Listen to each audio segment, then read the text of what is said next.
Rebonjour et ravi de vous retrouver pour la dernière partie concernant le chapitre de la régularisation. Maintenant, nous allons voir comment est-ce qu'on régularise les produits de l'entreprise. Donc, régularisation des produits, c'est une technique très similaire à ce que nous avons vu auparavant concernant la régularisation des charges. De la même manière, nous avons deux éléments. Il y a les produits constatés d'avance et il y a les produits à recevoir. Les produits constatés d'avance, c'est comme les charges constatées d'avance. Ce sont des éléments qui ne concernent pas l'exercice en cours, mais que l'on a comptabilisé hâtivement et rapidement au niveau de l'exercice N parce qu'on a reçu tout simplement la facture. D'accord? Donc la même chose ici, puisqu'il y a eu la facture, on les a comptabilisés, mais ils ne concernent pas l'exercice N. C'est pour cette raison, on va les appeler produits constatés d'avance. D'avance, c'est-à-dire il faut attendre N plus 1 normalement pour que ça soit comptabilisé. Alors, pour traiter de façon comptable, via une écriture comptable, les produits constatés d'avance, nous allons débiter le compte du produit concerné. Donc, quand on débite un compte de produit, c'est-à-dire quand on débite la classe 7, on sait très bien qu'il s'agit d'une élimination. D'accord? Il s'agit bien sûr d'une annulation du montant au niveau de la classe 7. Parce que pour augmenter la classe 7, il faut la créditer. Quand on débite, bien sûr, il s'agit d'une élimination. Ici, il s'agit d'éliminer le produit en question par le crédit du compte 4491 produits constatés d'avance. D'accord? On va appeler ça produit constaté d'avance et on sait très bien que vers le début de l'année N plus 1, il faut toujours procéder à la contrepassation de cette écriture comptable de régularisation. Alors maintenant, quand est-ce qu'on peut traiter un produit comme un produit constaté d'avance? D'ailleurs, quand on parle de produits constatés d'avance, on pense surtout aux ventes réalisées par l'entreprise. Ce sont des ventes réalisées par l'entreprise pour lesquelles on a bien sûr la facture, on a établi, parce que c'est le fournisseur qui a établi, qui rédige toujours la facture. Ici, on a la facture, d'accord? Et c'est pour cette raison, on a comptabilisé, on a enregistré la vente, mais le produit, d'accord, ou bien la vente n'a pas été encore livrée. Donc, puisqu'il n'y a pas eu de livraison au client, pour lui, le client, il n'y a pas de vente, d'accord? Donc, la vente existe uniquement sur papier parce qu'il y a la facture. Donc là, il faut faire quoi? Il faut procéder, bien sûr, à l'élimination de cette vente, de ce produit, d'accord? Des produits de l'exercice N et attendre l'exercice N plus 1, l'exercice de la livraison véritable et effective de la marchandise ou bien des produits en question, d'accord? Donc, c'est pour cette raison, tous les produits, toutes les ventes dont la livraison au 31/12/N n'a pas été encore effectuée, mais pour lesquelles on a les factures qui ont donné naissance à la comptabilisation, sont tous des produits constatés d'avance. Il fallait pas les enregistrer. D'accord, aussi hâtivement, il faut attendre bien sûr la livraison effective parce que la livraison, c'est bien sûr la jouissance des services et la jouissance des matières et des marchandises en question. C'est ce qui va donner d'ailleurs naissance à la vente en question. Et puis, deuxième élément, c'est comme avec les charges, les loyers reçus au cours de l'exercice alors qu'ils concernent totalement ou partiellement l'exercice suivant. Ici, il s'agit de toutes les réceptions, d'accord, de tous les encaissements effectués par l'entreprise à partir bien sûr de ses créanciers, de ses parties prenantes, tout l'argent que va recevoir l'entreprise mais qui en même temps va concerner les mois de l'année N plus 1. Donc, qu'est-ce qu'il faut faire? Il faut séparer les mois de l'année N plus 1 et bien sûr les considérer comme un produit constaté d'avance, uniquement la partie de l'année N plus 1. Donc maintenant, pour parler des produits à recevoir, c'est très similaire aux charges à payer. Donc il s'agit carrément ici, donc c'est tout à fait le contraire de la notion de produits constatés d'avance. Ce sont des produits, d'accord, qui concernent l'année N, mais qui ne seront comptabilisés qu'en N plus 1, faute de documents justificatifs. D'accord? Donc ici, qu'est-ce qu'il faut faire? Que doit faire le comptable vers la fin de l'exercice comptable? Il va procéder à leur création. Tout à l'heure, avec les produits constatés d'avance, on a procédé à l'élimination parce que ça ne concerne pas N, ça concerne N plus 1. Ici, c'est tout à fait le contraire. Ce sont des produits qui concernent l'année N, mais qui ne vont être comptabilisés qu'en N plus 1. Mais quand on voit leur essence, quand on voit leur nature, on sait très bien que cela concerne l'année N. Donc, c'est pour cette raison il faut procéder à leur création. Donc, regardez avec moi, la création va se faire comment? On crédite un compte de produit, d'accord, le compte du produit concerné, et on va débiter l'un des comptes de créance suivants. Donc la contrepartie, c'est soit rabais, remise, ristourne à obtenir, avoir non encore reçu, quand on nous promet une remise, d'accord, quand on nous promet une réduction et quand on n'a pas encore reçu la facture à voir, il faut procéder, d'accord, à la comptabilisation de la réduction. Client, facture à établir. Ici, quand on réalise la vente, quand on livre le client, mais qu'on n'a pas encore, d'accord, envoyé la facture. Il faut bien sûr procéder à l'établissement, à la comptabilisation, à l'enregistrement de la vente en question. Créances rattachées au compte d'associé, créances rattachées aux autres débiteurs et intérêts courus et l'on échu à percevoir. Ces trois derniers comptes concernent tous les montants reçus en N, d'accord ?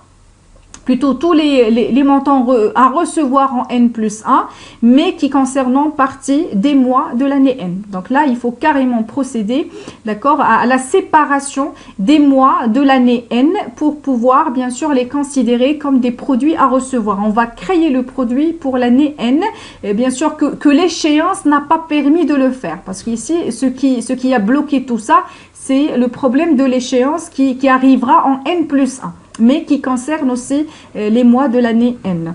Et bien sûr, on sait très bien qu'au début de l'année N plus 1, il faut procéder à la contrepassation de l'écriture précédente. Donc, quelques exemples de produits à recevoir. Vente de matières et de fournitures réalisées, livrées, mais dont les factures ne sont pas encore comptabilisées. Ici, la livraison a eu lieu, d'accord? Donc, la nature du produit est déjà réalisée, d'accord? L'essence est là, mais la facture, d'accord, n'a pas été établie. Donc, c'est ce qui a bloqué d'ailleurs la comptabilisation. Mais au niveau, bien sûr, essence du produit, le produit est là, il est déjà réalisé. Il faut bien sûr le comptabiliser, il faut le créer.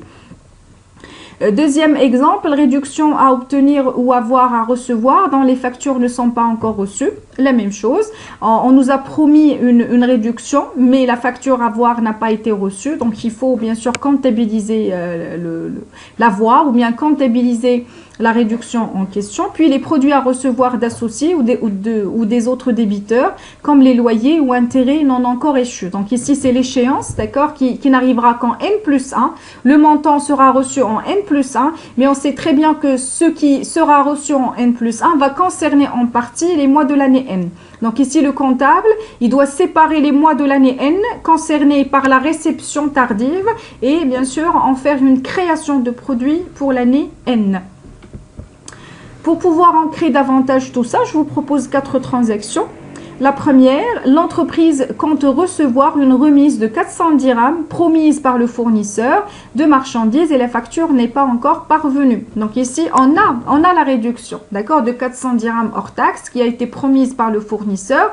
Mais qu'est-ce qui bloque le comptable? Qu'est-ce qui ne pousse pas le comptable à l'enregistrement? C'est que la facture à voir n'a pas été encore, d'accord, n'a pas été encore reçue. Ici, puisque la réduction est là, la réduction est déjà réalisée, il faut procéder, d'accord, à la création de ce produit pour l'entreprise. C'est ce que nous avons fait. Rabais, remise, ristourne à obtenir, avoir non encore reçu, c'est une créance, d'accord, envers l'exercice suivant. Rabais, remise, ristourne obtenu sur achat de marchandises et la contrepartie, c'est état TVA récupérable sur charge. Donc ici, on a carrément procédé à la création de la réduction comme si c'était, d'accord, une réduction tout à fait normale pour laquelle on a reçu la facture à voir. Sauf que la contrepartie n'a pas permis l'annulation, d'accord, de la dette fournisseur. Au contraire, c'est bien sûr rabais, remise, ristourne à obtenir, avoir non encore reçu. Donc celui qui va lire bien sûr le journal, il va se dire c'est vrai qu'il s'agit d'une réduction, mais c'est une réduction pour laquelle on n'a pas encore reçu, d'accord, la facture à voir. Deuxième transaction, un loyer trimestriel que doit encaisser l'entreprise le 1er mars de l'année N plus 1 d'une valeur de 9000 dirhams pour la période allant du mois de décembre de l'année N, d'accord, au 1er mars de l'année N plus 1, c'est-à-dire le 28-2. Le 28-2, c'est la fin, d'accord, du mois de février, c'est-à-dire le 1er mars de l'année N plus 1. Ici, je vois qu'il s'agit d'un loyer trimestriel qui concerne 3 mois, qui sera reçu en N plus 1, mais je sais très bien qu'en recevant les 9000 en N plus 1, je reçois une partie, un mois de l'année N. Donc ici, que doit faire le comptable? Il doit bien sûr procéder à la création de ce produit. On doit créer un produit à recevoir qui va bien sûr concerner le mois de décembre de l'année N. Donc je prends 9000 dirhams fois 1 et je divise par 3. Donc toujours on divise par bien sûr le nombre de mois, d'accord, le nombre total de mois concernés par la réception en question. Donc c'est ce que nous avons fait ici. 9000 fois 1 divisé par 3 et nous avons carrément créé le produit. Donc quand je crédite la classe 7, ça veut dire que c'est une création de produit revenu des immeubles non affectés à l'exploitation. Et la contrepartie, c'est une créance envers, bien sûr, l'exercice suivant, créance rattachée aux autres débiteurs. Bien, concernant maintenant la troisième transaction, l'entreprise a livré le mois de décembre 27 000 dirhams hors taxe de marchandises à son client. On a livré la marchandise, par contre, qu'est-ce qui bloque? C'est la facture qui n'a pas été encore envoyée. D'accord? Donc, quand je vois l'essence, je sais très bien que le client a commencé à utiliser la marchandise en question. Moi, ma marchandise a quitté mes entrepôts. Donc, il n'y a pas de raison pour ne pas passer, d'accord? Pour ne pas enregistrer la vente. Donc, qu'est-ce qu'on va faire ici? On va créer ce produit, d'accord? Produit à recevoir pour l'année N. Et on ne va pas attendre, d'accord, l'envoi de la facture en N+1. Donc, on va créer le produit, c'est-à-dire on va carrément créer la vente en question. Donc, c'est ce qu'on a fait ici. Vente de produits finis, 27 000 dirhams. Je comptabilise bien sûr la marchandise, plutôt état TVA facturé. Je comptabilise la TVA, état TVA facturé, 5 400. Et la contrepartie, c'est client facture à établir. La contrepartie, c'est pas une créance normale, c'est pas une créance client normale, mais client tiré facture à établir. Le lecteur de ce compte-là, il va bien sûr comprendre qu'il s'agit bien sûr d'une vente pas du tout ordinaire. Pourquoi? Parce que la facture n'a pas encore été envoyée. Et puis, la dernière transaction, l'entreprise a reçu le 1,5N, un montant de 31 800 relatif à la redevance annuelle d'un brevet. Ici, c'est un montant que reçoit l'entreprise parce qu'elle a mis en location ou parce qu'elle a donné un brevet, d'accord, pour que ça soit utilisé par une autre entreprise. Donc, il faut verser des redevances ou bien des royalties. Bien sûr, c'est le droit pour pouvoir jouir du brevet développé par l'entreprise. Et on sait très bien que ce droit-là, c'est-à-dire les 31 800, concerne une année, concerne 12 mois. Mais quand est-ce qu'on les a reçus? On les a reçus le 1,5N. Donc ici, il s'agit bien sûr d'un paiement avancé, d'accord, qui va concerner les 12 mois à partir du 1er mai, d'accord, jusqu'à la fin des 12 mois. Et je sais très bien qu'à partir du 1er mai et jusqu'à la fin du mois de décembre de l'année N, ça compte uniquement 8 mois. Donc vous comptez, donc mai, juin, juillet, août, septembre, octobre, novembre, décembre, quand on compte le total des mois, ça fait uniquement 8 mois. Donc, il reste combien de mois pour compléter, d'accord, les 12 mois? Il reste 4 mois, d'accord, qui vont concerner l'année N.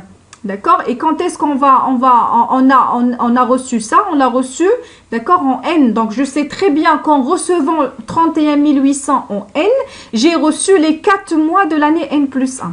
Donc, on peut appeler ça un produit constaté d'avance. Donc, la partie qui concerne l'année N+1, les 4 mois de l'année N+1 sont bien sûr un produit constaté d'avance pour l'année N. Alors, pour pouvoir séparer ces mois-là, je vais prendre 31 800 fois 4 divisé par 12 et je vais appeler ça un produit constaté d'avance. C'est ce qu'on a fait ici. Vente de produits accessoires et produits constatés d'avance. Il faut éliminer, d'accord, ici quand je débite la classe 7, c'est une élimination, c'est une annulation de cette partie, d'accord, de droits reçus parce que ça concerne l'année N+1. Et on élimine uniquement les mois de l'année N+1, 31 800 fois les 4 mois de l'année N+1, le tout divisé par 12 et ça va donner bien sûr 10 600 et 10 600 pour l'écriture comptable.